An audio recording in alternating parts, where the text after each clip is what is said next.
Hello student, विद्या creator से मैं निशा। मैं आज आप लोगों को यूपी स्पेशल का जो अध्याय 6 है वो पढ़ाने जा रही हूँ। और एक चीज़ ये ध्यान रखिएगा कि ये जो चैप्टर है वो सिर्फ यूपी के लिए नहीं बल्कि सारे एग्जाम्स के लिए इम्पॉर्टेंट होने वाला है, क्योंकि आज हम लोग इसमें देख रहे हैं प्रमुख व्यक्ति। तो प्रमुख व्यक्ति तो जाहिर सी बात है कि हर एग्ज़ाम में इम्पॉर्टेंट होंगे, चाहे वो हमारे गौतम बुद्ध हों, चाहे आपके नाना साहब हों, चाहे रानी लक्ष्मीबाई जी हों। तो ये तो हर एग्ज़ाम के लिए इम्पॉर्टेंट है, इसीलिए मैं बोल रही हूँ कि सारे के लिए ये इम्पॉर्टेंट होने वाला है। तो चलिए स्टार्ट करते हैं। गौतम बुद्ध, इनका जन्म हुआ है 563 ईस्वी पूर्व से 483 ईस्वी पूर्व, और बचपन का नाम इनका था सिद्धार्थ। तो कई एग्जाम में पूछा जाता है कि बचपन का नाम क्या था, तो याद रखिएगा इनके बचपन का नाम था सिद्धार्थ। पिताजी का नाम था शुद्धोधन, माताजी का नाम था महामाया। माँ से माता, माँ से महामाया। गौतम बुद्ध और महावीर स्वामी जी का पूछा जाता है तो ध्यान रखिएगा कि गौतम बुद्ध जी की जो माता थी उनका नाम था महामाया, पिताजी का नाम था शुद्धोधन और इनका खुद का नाम था सिद्धार्थ, और पत्नी का नाम था यशोधरा। पुत्र जो हुआ था इनको तो वो था, उनका नाम था राहुल, और इन्होंने सिर्फ 29 वर्ष की अवस्था थी इनकी, अपना घर इन्होंने त्याग दिया था सिर्फ 29 वर्ष में। अभी हम लोग 29 वर्ष में डिसाइड ही नहीं कर पाते हमें क्या करना, इन्होंने अपना घर त्याग दिया था। और इनको जो ज्ञान प्राप्त हुआ था वो बोध गया में ज्ञान प्राप्त हुआ था, या बुद्धत्व को बोल सकते हैं। कब, अगर एज की बात करें तो 35वें वर्ष, और उस दिन क्या था, वैशाख पूर्णिमा। तो ये सारा ही इम्पॉर्टेंट है आप लोगों के लिए, हर एग्ज़ाम के लिए, कि गौतम बुद्ध का जन्म कब हुआ था, तो 563 में, और इनकी जो मृत्यु हुई थी वो 483। फिर बचपन का नाम क्या था, सिद्धार्थ था। पिता का नाम क्या था, शुद्धोधन था। तो ये सारा ही आपको याद करना है। वैशाख पूर्णिमा मोस्ट इम्पॉर्टेंट, ध्यान रखिएगा। फिर हर्ष चरित्र और कादम्बरी, इसके रचयिता हैं बाणभट्ट, और बाणभट्ट हर्षवर्धन के दरबार के कवि थे, ध्यान रखिएगा इसको। फिर निजामुद्दीन औलिया जी का जन्म हुआ है बदायूं में। फतवाए जहांदारी, तारीफ़े फिरोजशाही, इसके लेखक जो थे वो जियाउद्दीन बरनी थे, जो बरन बुलंद शहर के थे। तोताए हिंद किसको बोला जाता है, अमीर खुसरो को, और इनका जन्म हुआ था पटियाली कासगंज में, और इनके जो गुरु थे वो निजामुद्दीन औलिया जी थे। तो निजामुद्दीन औलिया जी किसके गुरु थे, अमीर खुसरो के। या ये पूछा जा सकता है कि तोताए हिंद किसको बोला जाता है, तो अमीर खुसरो को। इनका जन्म अगर पूछा जाए कहाँ हुआ है, तो कासगंज पटियाली में। फिर संगीतज्ञ भक्त स्वामी हरिदास, वृंदावन के, इनका जो जन्म हुआ है वो हरिदासपुर अलीगढ़ में हुआ था। तो हरिदास जी का जन्म हरिदासपुर अलीगढ़, हरि और हरिदासपुर, ठीक है।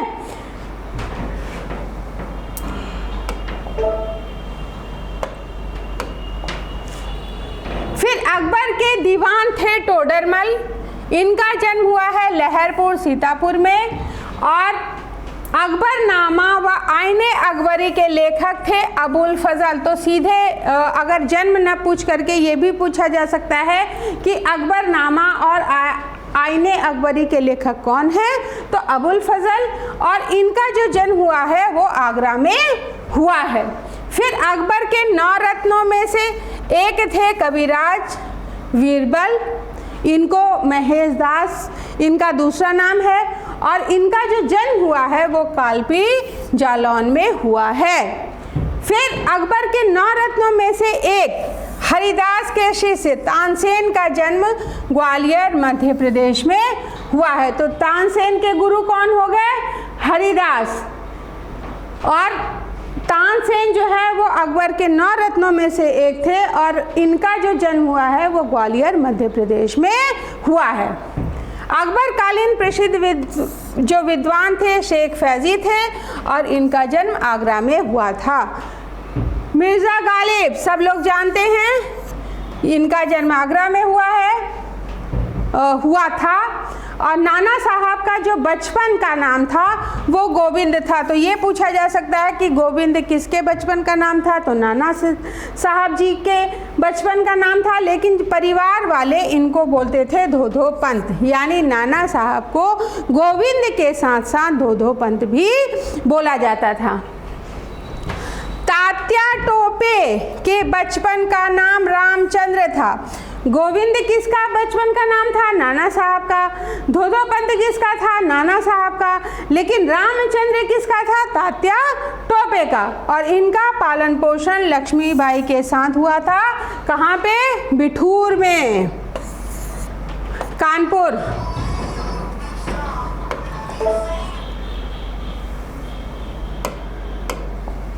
फिर रानी लक्ष्मीबाई का जन्म हुआ है भदैनी 80 वाराणसी में। तो रानी लक्ष्मीबाई का जन्म अगर पूछा जाए तो कहाँ हुआ है, भदैनी 80 वाराणसी में। और इनका जो बचपन का नाम था मनु के साथ साथ मणिकर्णिका था। और पालन पोषण इनका कहाँ पे हुआ है, अभी अभी आपने पढ़ा है बिठूर में, और बिठूर कहाँ पे है, कानपुर में। पिता का नाम नाना साहब मोरोपंत। कई बार एग्जाम में पूछा जाता है कि रानी लक्ष्मीबाई जी के पिता का क्या नाम था, तो नाना साहब मोरोपंत। और पति का नाम इनके था गंगाधर। और इनके बाबा इनको पुकारते थे छबीली। तो क्या क्या नाम याद रखेंगे, मनु नाम याद रखेंगे, मणिकर्णिका नाम याद रखेंगे। मोस्टली ये नाम आप लोगों को पता होगा। अगर नहीं, छबीली नहीं पता है तो वो भी आप ऐड कर लीजिएगा और याद कर लीजिएगा। फिर पंडित राम प्रसाद बिस्मिल, इनका जन्म कहाँ पे हुआ है, तो शाहजहांपुर में हुआ था। लेकिन इन्हें काकोरी केस के तहत फांसी दी गई थी। कहाँ पे, तो गोरखपुर जेल में। तो ये जेल मोस्ट इम्पॉर्टेंट है कि राम प्रसाद बिस्मिल किस केस में फंसे थे, तो काकोरी केस में।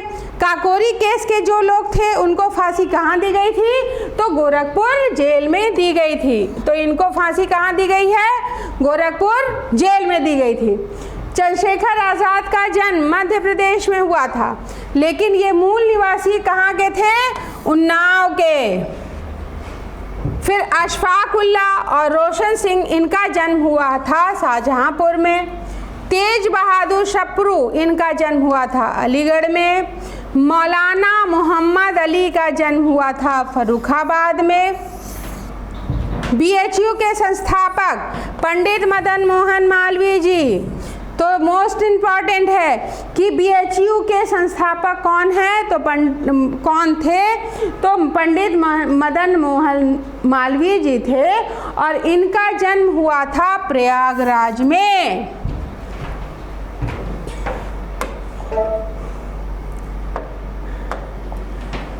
फिर मोतीलाल नेहरू, जवाहरलाल नेहरू, इंदिरा गांधी, इन सभी का जन्म प्रयागराज इलाहाबाद में हुआ था।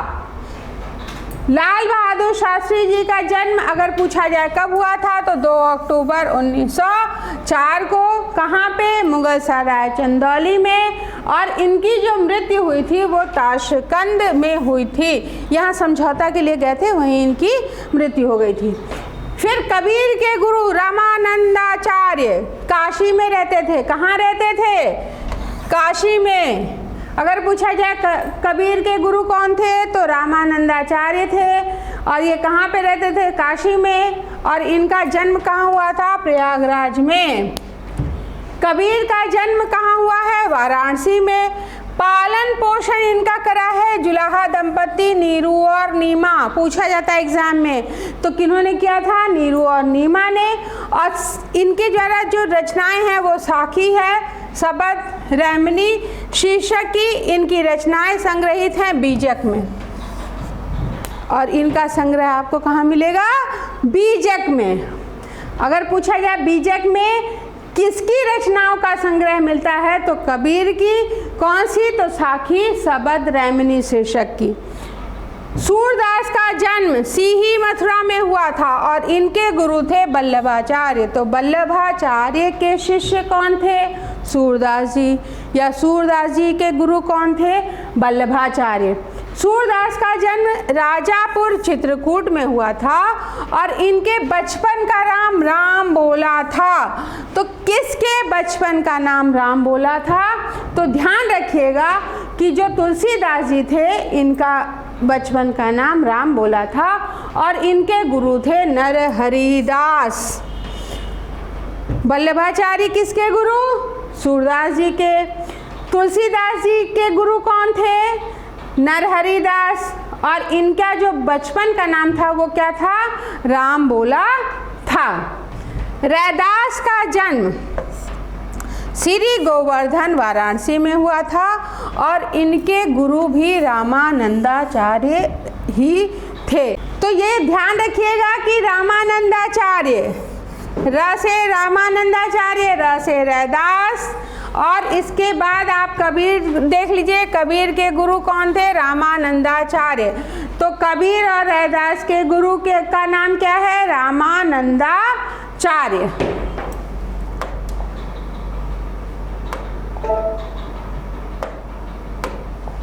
प्रसिद्ध संत मलुकदास का जन्म कड़ा कौशाम्बी में हुआ था। तो मलुकदास कहाँ के?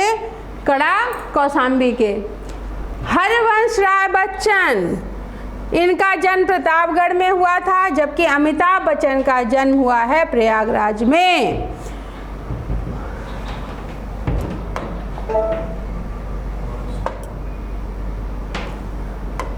फिर गौतम बुद्ध जी का डिटेल देख लेते हैं। गौतम बुद्ध किस धर्म के प्रवर्तक? तो वो थे आपके बौद्ध धर्म के प्रवर्तक। ध्यान रखिएगा, बौद्ध धर्म के प्रवर्तक। इनका जो जन्म हुआ था वो सिद्धार्थ नगर जिले के लुम्बिनी ग्राम में शाक्य क्षत्रिय कुल में 563 ईस्वी पूर्व में हुआ था।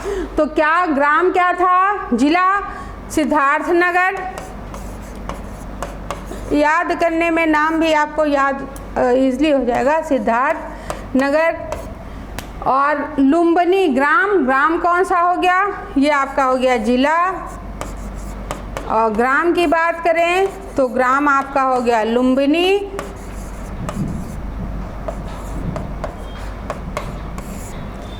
और वंश अगर पूछा जाए, कुल पूछते हैं ना, तो अगर आपका पूछा जाए तो शाक्य कुल,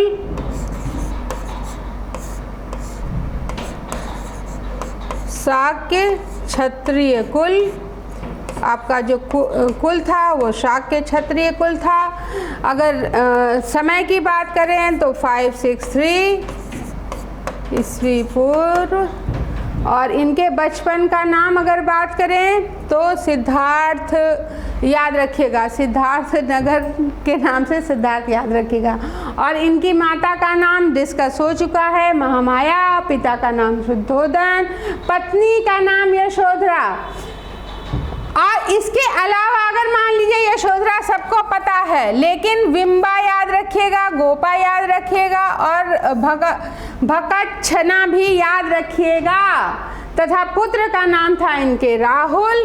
और अगर हम बात करें घर छोड़ने की या गृह त्याग की, तो सिर्फ 29 वर्ष की अवस्था में इन्होंने अपना घर त्याग दिया था और 35 वर्ष की अवस्था में इनको ज्ञान की प्राप्ति हो गई थी। और वो दिन कौन था? वैशाख पूर्णिमा। तो वैशाख पूर्णिमा को आपको याद रखना है, ठीक है? वैशाख पूर्णिमा जरूर याद रखिएगा, ये मोस्ट इम्पॉर्टेंट है। जिला सिद्धार्थनगर, ग्राम लुम्बिनी, धर्म की स्थापना बौद्ध धर्म। अगर शाक कुल की बात करें तो शाक्य क्षत्रिय कुल था। समय की बात करें तो 563 ईसा पूर्व की बात हो रही है। और इनकी पत्नी का अन्य नाम अगर बात करें तो बिंबा था, गोपा था और भकच्छना भी था। और अगर बात करें कि कब इन्होंने या किस अवस्था में इन्होंने अपना गृहत्याग किया था, तो सिर्फ ये 29 वर्ष के थे और 35 वर्ष की अवस्था में इनको ज्ञान की प्राप्ति हो गई थी।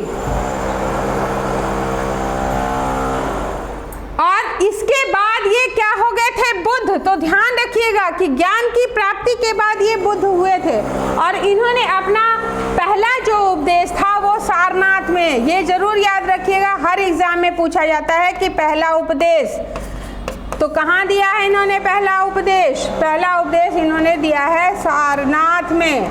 तो सारनाथ क्यों इंपॉर्टेंट है? इनके पहले उपदेश के कारण। ऋषि पत्तनम या मृगदाव भी ध्यान रखिएगा, सारनाथ का नाम अगर ये नहीं दिया है, ऋषि पत्तनम दिया है तो भी सही है, मृगदाव दिया है तो भी सही है। फिर जिसे धर्म चक्र प्रवर्तन के नाम से जाना जाता है, और ये जो उपदेश दिया ये किस नाम से जाना जाएगा? धर्म चक्र परिवर्तन प्रवर्तन। तो ये किस नाम से जाना जा रहा है? धर्म चक्र प्रवर्तन के नाम से। और 483 ईस्वी में कितने वर्ष की अवस्था में? 80 वर्ष की अवस्था में। तो ये डेट याद रखिएगा। जन्म 563 में हुआ है और मृत्यु 483 में हुई है। अवस्था क्या थी? 80 वर्ष की अवस्था थी। कहाँ पे? कुशीनारा, कुशीनगर में। क्लियर हो रहा है? तो कुशीनारा किससे संबंधित है? आपके गौतम बुद्ध जी से, और इनको महानिर्वाण की प्राप्ति हुई थी। और ये जो मृत्यु है वो मृत्यु नहीं कहलाएगी, क्योंकि मृत्यु मतलब कॉमन व्यक्ति की होती है, किसी योगी पुरुष की मृत्यु नहीं होती, उनको महानिर्वाण की प्राप्ति होती है। और ये जो हुई है आपकी कुशीनारा या कुशीनगर में। आशा है क्लियर हो गया होगा ये। और ये मोस्ट इम्पॉर्टेंट है, हर एग्जाम में इससे क्वेश्चन पूछे जाते हैं। फिर बात करते हैं बाणभट्ट की। बाणभट्ट हर्षवर्धन के दरबार में थे। तो किसके दरबार से संबंधित है? हर्षवर्धन से। ये कवि के साथ साथ विद्वान भी थे और इन्होंने हर्षचरितम और कादम्बरी, दोनों मोस्ट इम्पॉर्टेंट है, ध्यान रखिएगा, नामक ग्रंथों की रचना करी थी। और दोनों ग्रंथों से हमें किसकी जानकारी मिलती है अगर पूछा जाए? तो तत्कालीन भारत की जानकारी प्राप्त होती है। तो तत्कालीन भारत की जानकारी प्राप्त करने के साधन क्या है? हर्षचरित्र और कादम्बरी। और ये किसके द्वारा लिखा गया है? बाणभट्ट जी के द्वारा। और बाणभट्ट किसके दरबार के हैं? तो ये आपके हर्षवर्धन के दरबार के कवि और साथ साथ विद्वान भी थे।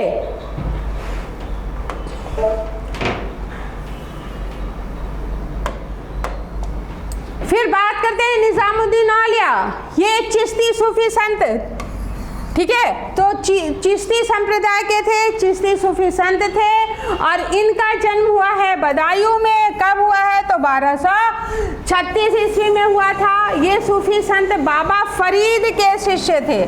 किसके शिष्य थे? तो बाबा फरीद के। और इन्होंने अपना संपूर्ण जीवन धर्म के, सूफी धर्म के प्रचार में लगाया और 1325 ईस्वी में इनकी मृत्यु हुई थी।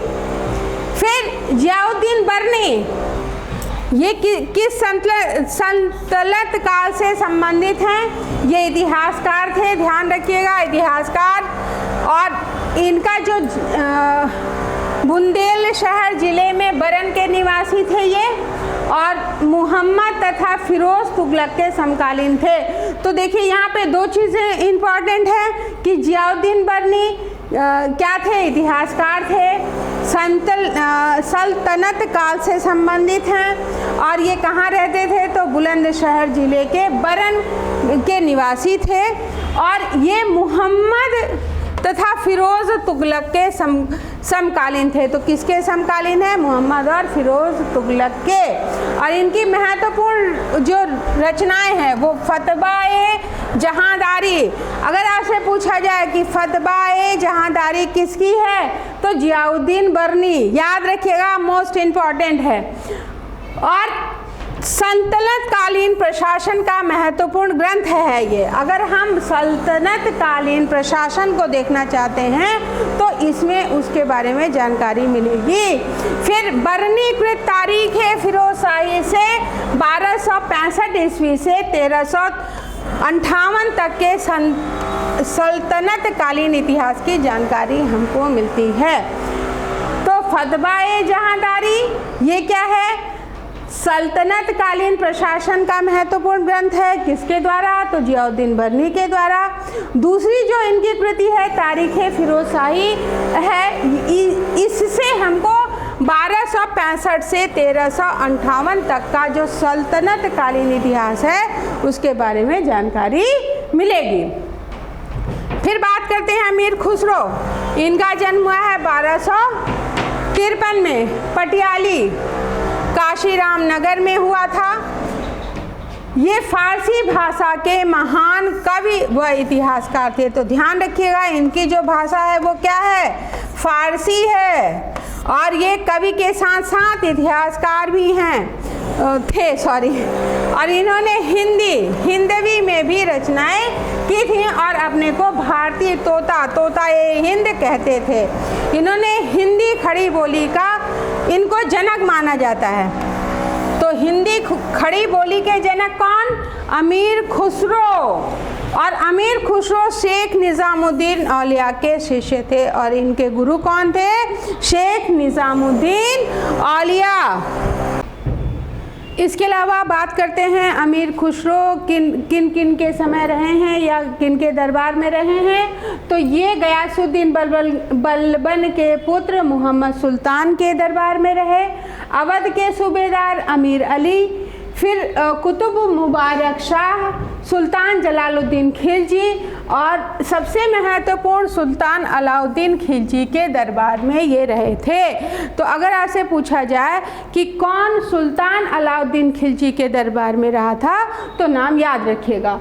और रचनाओं की बात करें तो केरा नुस्सा दैन इनकी रचना है, मिफ्ताहुल रचना है, मिफ्ताहुल फुतूह और नूर सिपेहर, दिबल रानी खिज्र खां और तुगलकनामा जो सभी जानते हैं, ये हर एग्ज़ाम में पूछी जाती है। लेकिन ये जो रचनाएं हैं ये IAS और PCS प्री और मेंस दोनों के पॉइंट ऑफ व्यू से इम्पॉर्टेंट है, तो याद कर लीजिएगा। इसके अलावा खज़ाइनुल फुतूह इनकी रचना है। तो तुगलकनामा सबको पता होगी, जो नहीं पता है वो केरा नुस्सा-दैन, मिफ्ताहुल फुतूह, नूर सिपेहर, दिबल रानी खिज्र खां और खजाइनुल फुतूह इनकी रचनाएं हैं। अब बात करते हैं टोडरमल। इनका जन्म हुआ था सीतापुर ज़िले में और लहरपुर गांव है वहाँ पे, और अकबर के समय के ये दीवान रहे हैं। इन्होंने दहसाला व्यवस्था शुरू करी थी। दहसाला व्यवस्था में 10 वर्ष की विभिन्न फसलों का औसत निकाला जाता था और उस औसत के आधार पे 1/3 जो उत्पादन होता था वो राज्य को देना होता था, ऐसी व्यवस्था थी। और भू व्यवस्था को नवीन स्वरूप प्रदान किया गया था। तो अगर आपसे पूछा जाए कि टोडरमल किसके दरबार के दीवान थे तो अकबर के। किसके समय में दहसाला और भू व्यवस्था को नवीन रूप प्रदान किया गया था तो अकबर के द्वारा। किसके सहयोग से या किसके द्वारा तो टोडरमल के द्वारा। या टोडरमल की कौन सी व्यवस्थाएं प्रसिद्ध हैं तो दहसाला बंदोबस्त और भू राजस्व व्यवस्था इनकी प्रसिद्ध है। फिर अबुल फजल, इनका जन्म 1550 में आगरा में हुआ था और इनकी योग्यता के कारण ही अकबर ने इनको अपना सलाहकार बनाया था। और इन्होंने अबुल फजल ने दक्षिण अभियान जो अकबर का था उसमें महत्वपूर्ण भूमिका निभाई थी। और इनको जो भाषाएं आती थी वो थी तुर्की, फारसी, संस्कृत, अरबी और हिंदी। और इनकी जो 2 रचनाएं हैं बहुत बहुत इंपॉर्टेंट है अकबरनामा और आईने अकबरी। तो अगर आपसे पूछा जाए कि अकबरनामा किसकी रचना है तो अबुल फजल की, साथ ही आईने अकबरी भी अबुल फजल की ही रचना है। और ये दोनों ही रचनाएं उस समय का जो इतिहास था उसका मुख्य स्रोत थी। उस समय के इतिहास की जानकारी हमको इनकी रचनाओं के द्वारा ही प्राप्त होती है। बीरबल, इनका जन्म हुआ था जालौन के कालपी नामक गांव में 1528 में और ये एक ब्राह्मण थे और इनका मूल जो नाम था वो महेश दास था, बाद में जाके बीरबल कहलाए। ये पहले महेश दास था और अकबर ने अपने दरबार के जो 9 रत्न थे उसमें इनको सम्मिलित किया था। अकबर के दीन ए इलाही को स्वीकार करने वाले प्रथम व्यक्ति थे। तो अगर आपसे पूछा जाए कि अकबर के दीन ए इलाही धर्म को स्वीकार करने वाले प्रथम व्यक्ति कौन थे तो वो आपके थे बीरबल, और इनको कविराज की उपाधि से भी विभूषित किया गया था। साथ ही बात करें इनकी मृत्यु की तो 1586 ईस्वी में यूसुफ जाइयों के विरुद्ध अभियान में ये मारे गए थे। तो किसके अभियान में मारे गए थे तो यूसुफ जाइयों के विरुद्ध जो अभियान चला था उसमें इनकी मृत्यु हो गई थी और वो टाइम पीरियड कितना था 1586। फिर शेख फैजी, इनका जन्म हुआ है 1547 में। तो जन्म जो है वो आप लोगों को, अगर आप यूपी स्पेशल दे रहे हैं उसके लिए इम्पॉर्टेंट है, बाकी जो पॉइंट है वो सारे एग्जाम्स के लिए इम्पॉर्टेंट है। जैसे उनकी रचना, किस शासक के टाइम में रहे हैं, साथ ही उन्होंने कौन सी नई व्यवस्थाएं अगर लागू की गई हैं या कौन सी उपाधि मिली है, या जैसे हम यहाँ देख रहे हैं कि दीन इलाही धर्म को सबसे पहले इनके द्वारा या बीरबल जी के द्वारा स्वीकार किया गया था, तो ये भी मोस्ट इम्पॉर्टेंट है। और ऐसा नहीं है कि सिर्फ यूपी के लिए इम्पॉर्टेंट है, सारे एग्जाम्स के लिए ही ऐसे क्वेश्चंस इम्पॉर्टेंट होते हैं। फिर अकबर शेख फैजी की प्रतिभा पर मुग्ध थे। यह एक श्रेष्ठ कवि, इतिहासविद और चिकित्सक भी थे। ध्यान रखिएगा कि कवि के साथ साथ इतिहासविद थे और इतिहासविद के साथ साथ ये चिकित्सक भी थे। और इनकी जो मृत्यु हुई है वो 1595 में हुई है। फिर ये जो डेट इसलिए भी आपको पता होना चाहिए कि हो सकता है कि वो बता दें कि कौन कौन समकालीन है, इसलिए भी क्वेश्चन पूछे जाते हैं। तो सर सैयद अहमद खां का जन्म हुआ था 1817 में दिल्ली में, और 1876 में अहमद खां सरकारी सेवा से निवृत्त होकर समाज सुधारक बने थे और वे मुस्लिम समाज सुधार चाहते थे। मुसलमानों में नई शिक्षा का प्रसार चाहते थे। इसी उद्देश्य से उन्होंने अलीगढ़ में मोहम्मद एंग्लो ओरिएंट स्कूल स्थापित किया था और 1878 में मोहम्मदन एंग्लो ओरिएंटल कॉलेज की स्थापना करी थी। तो अगर आपसे पूछा जाए कि मोहम्मदन एंग्लो ओरिएंटल स्कूल किसके द्वारा स्थापित किया गया था तो सर सैयद अहमद खां जी के द्वारा स्थापित किया गया था, स्कूल और कॉलेज दोनों।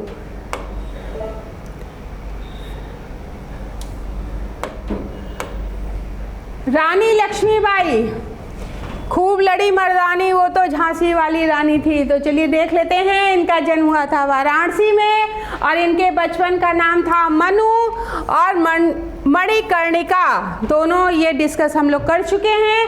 और ये पेशवा बाजीराव सेकंड के दत्तक पुत्र नाना साहब मोरोपंत की पुत्री थी। तो किसकी पुत्री थी?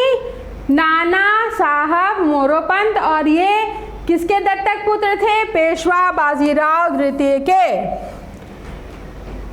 इनका पालन पोषण अंग्रेजों के पेंशन पेशवा बाजीराव सेकंड की देखरेख में बिठूर में हुआ था। तो कहाँ पे पालन पोषण हुआ? बिठूर में। जन्म कहाँ हुआ? वाराणसी में। और बाजीराव इनको क्या बोलते थे? छबीली। तो इनके 3 नाम याद रखिएगा, मनु, मणिकर्णिका और छबीली। पेशवा से ही उन्होंने घुड़सवारी तलवारबाजी सीखी थी और इनका विवाह हुआ था झांसी के महाराज गंगाधर से और इनका नाम मनु से शादी के बाद क्या हो गया था, रानी लक्ष्मीबाई। 1857 की क्रांति में इन्होंने अंग्रेजों को भयंकर टक्कर दी थी, इसीलिए आज इतिहास में इनका नाम भी दर्ज है। और 18 जून 1858 को अंग्रेजी सेना से लड़ते हुए वीरांगना ने वीरगति प्राप्त की थी, इसलिए आज हम झांसी की रानी लक्ष्मीबाई को जानते हैं। फिर अजीजन बेगम, इनका नाम लखनऊ में हुआ था। अगर आपको इतिहास में नाम दर्ज कराना है तो या तो आप बहुत अच्छे बनिए या तो बहुत ख़राब बनिए। बहुत ख़राब बनने की क्या ज़रूरत है, अच्छे ही बन जाते हैं, ठीक है। लेकिन परिस्थितिवश ये कानपुर में जाकर तवायफ का काम करने लगी थी और 1857 ईस्वी के विद्रोह में इन्होंने नाना साहब के आह्वान पर अंग्रेजों से टक्कर लेने के लिए महिलाओं को संगठित किया था। तो मेन चीज़ क्या है कि इन्होंने महिलाओं को इकट्ठा किया था 1857 की क्रांति के लिए, इसलिए अजीजन बेगम खराब काम होते हुए भी इन्होंने अपने को इतिहास में स्थान दिलवा दिया है और शीघ्र ही महिला सशस्त्र बल की ये नेता भी बन गई थी। किसके आह्वान पर? नाना साहब के आह्वान पर।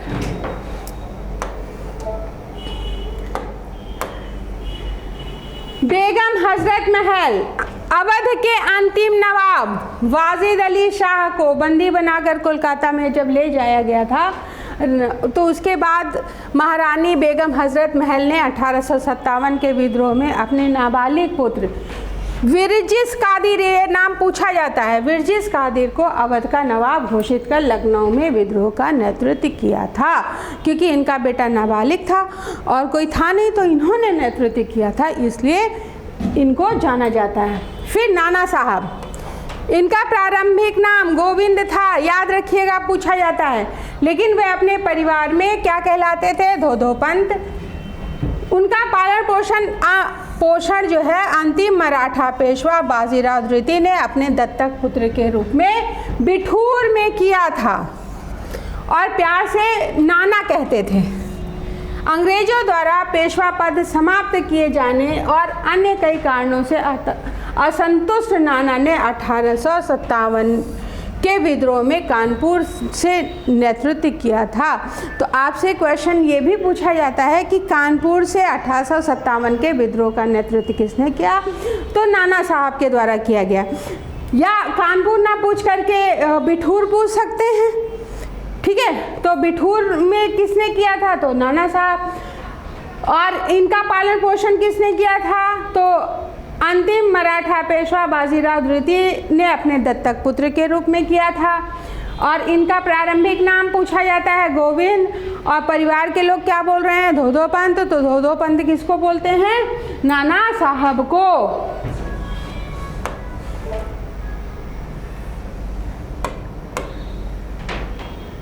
फिर तात्या टोपे, इनका मूल नाम रामचंद्र, मूल नाम जरूर से याद रखना है आप लोगों को।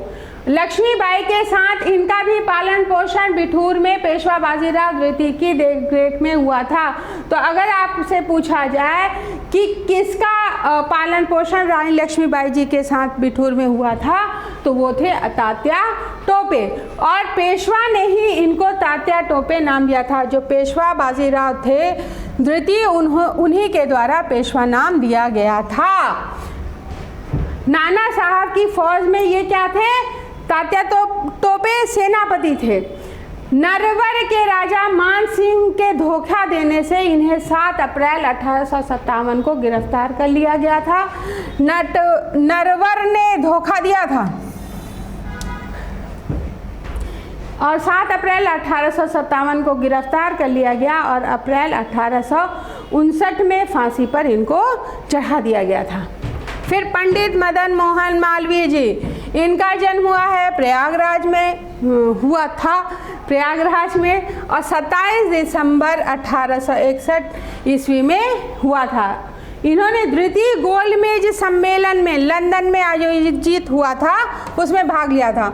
तो याद रखिएगा कि द्वितीय गोलमेज सम्मेलन जो लंदन में हुआ था उसमें किसने भाग लिया था? तो पंडित मदन मोहन मालवीय जी ने भाग लिया था और वे देशभक्ति को धर्म का एक अंग मानते थे तथा भारत के पिछड़ेपन के कारण भारतीयों की जो हम पिछड़े हुए हैं ये कहते थे कि ये कारण है निरक्षरता। साक्षरता बढ़ा दीजिए, अपने आप उन्नति बढ़ जाएगी। अतः उन्होंने भारतीयों की शिक्षा की ओर विशेष ध्यान दिया और इसी उद्देश्य से उन्होंने 1916 में बनारस में बनारस हिंदू विश्वविद्यालय की स्थापना की। तो मोस्ट इम्पॉर्टेंट क्या है? बनारस में बनारस हिंदू विश्वविद्यालय की स्थापना किसके द्वारा करी गई है? तो पंडित मदन मोहन मालवीय जी के द्वारा। क्यों? क्योंकि ये कहते थे कि भारत पिछड़ा इसलिए है क्योंकि वहाँ पे निरक्षरता है। जिस दिन निरक्षरता खत्म हो जाएगी, साक्षरता ज़्यादा हो जाएगी, अपने आप भारत उच्चता की ओर बढ़ने लगेगा या विकास होने लगेगा। फिर मोतीलाल नेहरू, इनका जन्म प्रयागराज में 1861 में हुआ था और इन्होंने 1990 में अमृतसर व 1928 में कोलकाता के कांग्रेस अधिवेशन की अध्यक्षता करी थी। तो देखिए दो तरह से क्वेश्चन बन रहे हैं कि 1919 का कांग्रेस अधिवेशन कहाँ हुआ था? अमृतसर में। इसकी अध्यक्षता किसके द्वारा करी गई थी? तो मोतीलाल नेहरू जी के द्वारा। फिर दूसरा क्वेश्चन बनता है कि 1928 में कांग्रेस अधिवेशन कहाँ हुआ था? तो कोलकाता में, और इसकी अध्यक्षता किसने करी थी? मोतीलाल नेहरू ने। अब ये पूछा जा सकता है कि मोतीलाल नेहरू ने कब और कहाँ के गोलमेज कांग्रेस के सम्मेलनों की अध्यक्षता करी है? तो आप ध्यान रखिएगा 1990 का अमृतसर और 1928 का कोलकाता का। फिर 1923 में कांग्रेस खिलाफत स्वराज्य पार्टी का गठन किया था। फिर आपसे पूछा जा सकता है कि मोतीलाल नेहरू ने किसके साथ, दोनों इंपॉर्टेंट क्वेश्चन है, मोतीलाल नेहरू ने किसके साथ मिलकर के 1923 में कांग्रेस खिलाफत स्वराज पार्टी का गठन किया था? तो CR दास के साथ मिलकर के। और कब अगर पूछा जाए तो 1923 में। फिर 1930 में इनका निधन हो गया था। मोस्ट इम्पॉर्टेंट है, इससे क्वेश्चन पूछे ही जाते हैं, सारे ही मोस्ट इम्पॉर्टेंट हैं, ठीक है। और इससे क्वेश्चन आपके कहीं ना कहीं कभी भी पूछे जा सकते हैं, इसलिए प्रयास करिए कि कोई चीज़ आपको छोड़नी नहीं है। फिर आगे बढ़ते हैं। राम प्रसाद बिस्मिल, इनका जन्म शाहजहांपुर में 1897 में हुआ था और ये महान क्रांतिकारी और चंद्रशेखर आज़ाद के सहयोगी थे। तो चंद्रशेखर आज़ाद के सहयोगी कौन थे? तो राम प्रसाद बिस्मिल जी। किस केस में? तो काकोरी केस में। कब हुआ था? 1927 में। और फांसी कहाँ दी गई थी? तो काकोरी केस की जो फांसी है वो गोरखपुर में दी गई थी। किसको? राम प्रसाद बिस्मिल जी को। सरफरोशी की तमन्ना अब हमारे दिल में है, इनकी मुख्य रचना है जो सुनते ही हमारे अंदर एक अजीब सा जोश पैदा हो जाता है। तो सोचिए उस टाइम क्या होता होगा, ठीक है।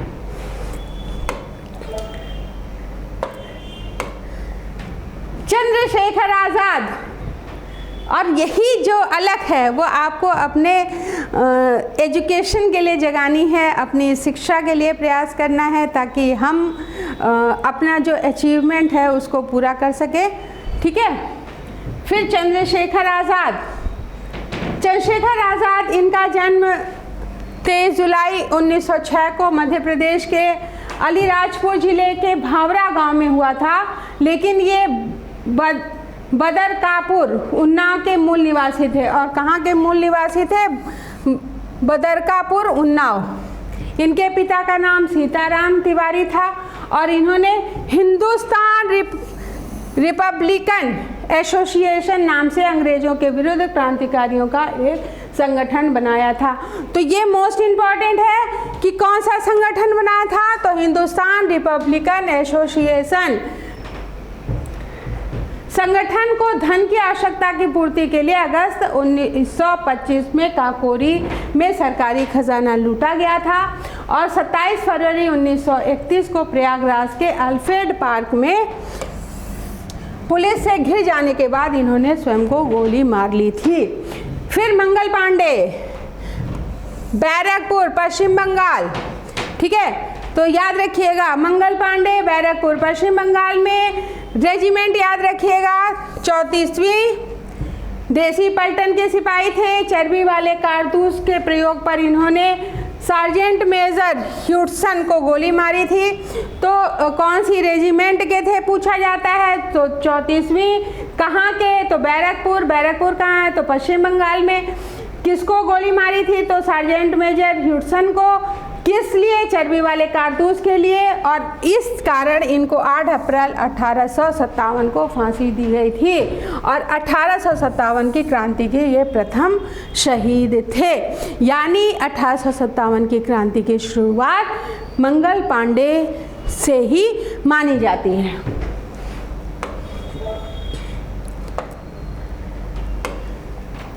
चित्तू पांडे, बलिया के इस स्थानीय कांग्रेसी नेता ने 1942 में भारत छोड़ो आंदोलन के दौरान 10 अगस्त 1942 को बलिया में स्थापित अस्थायी सरकार का नेतृत्व किया था। तो अस्थायी सरकार का नेतृत्व किसके द्वारा किया गया था, चित्तू पांडे के द्वारा। ये कहाँ की है, तो बलिया की। कब हुई थी, तो 1942 में।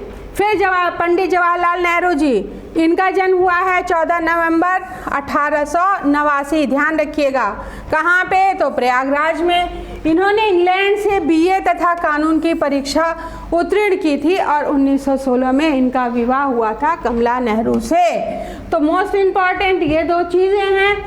महात्मा गांधी के संपर्क में ये आए और 1923 ईस्वी में इन्होंने भारतीय राष्ट्रीय कांग्रेस का महासचिव बना दिया गया था। 1929 में कांग्रेस के लाहौर अधिवेशन में इन्होंने कांग्रेस का अध्यक्ष बनाया गया था। तो कहाँ का अध्यक्ष बनाया गया था, तो कांग्रेस के लाहौर अधिवेशन का। कब, 1929। तो ये ध्यान रखिएगा क्योंकि जो भी तैयारी कर रहा है हर के लिए कांग्रेस के अधिवेशन कब कब और कहाँ कहाँ हुए हैं, साथ में किसने किसने अध्यक्षता करी है, ये पूरा चार्ट आपके दिमाग में होना चाहिए। तो ये ध्यान रखिएगा। इन्होंने घोषणा की कि हमारा लक्ष्य स्वाधीनता है। तो किसके द्वारा घोषणा करी गई थी कि हमारा लक्ष्य स्वाधीनता है, जवाहरलाल नेहरू जी के द्वारा। 1946 में इन्होंने भारत के अंतरिम सरकार का गठन किया था तथा भारत के स्वतंत्र होने पर इनको प्रथम प्रधानमंत्री बनने का सौभाग्य प्राप्त हुआ था। ठीक है, और इस पद पर वो मृत्यु पर्यंत रहे और इसके बाद इनकी जो मृत्यु हुई है वो 27 मई 1964 ईस्वी में रही, जब ये कार्यरत थे पद पे। फिर लाल बहादुर शास्त्री, इनका जन्म 2 अक्टूबर 1904 ईस्वी में हुआ है मुगल सराय में, और महात्मा गांधी से प्रभावित थे ये, और उनसे प्रभावित होने के बाद 1921 में राष्ट्रीय आंदोलन में ये कूद पड़े और कई बार जेल गए। पंडित जवाहरलाल नेहरू की मृत्यु के पश्चात 9 जून 1964 को ये भारत के प्रधानमंत्री बने और 11 जनवरी 1966 को ताशकंद में इनकी मृत्यु हो गई थी। इन्होंने जय जवान जय किसान का नारा दिया था। तो जय जवान जय किसान का नारा किसके द्वारा दिया गया है, तो याद रखिएगा लाल बहादुर शास्त्री जी के द्वारा दिया गया है। आज के लिए इतना ही। Thank you.